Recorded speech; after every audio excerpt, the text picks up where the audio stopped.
I've had some questions as far as the noseband that I'm using in rein contact and what I'm doing to give them to yield the pressure. First thing I do is try to build in their mind to not yield to pressure but to follow contact.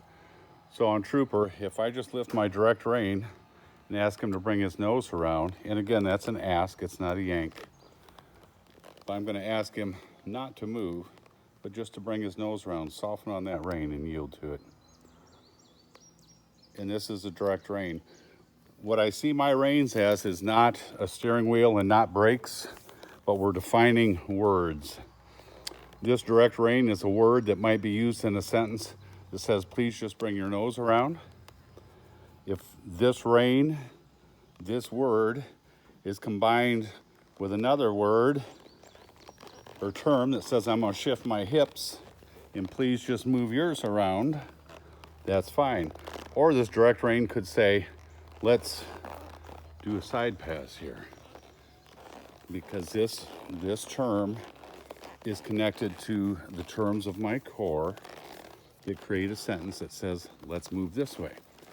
So I see my reins not as something to control, but something to support, something to follow. I ask with my reins, and I've said before, I use my reins in my lead rope when I have to. My core, whether I'm on the ground or in the saddle, has to be the prime communicator. And my reins are just like holding somebody's hands in a dance. They're for support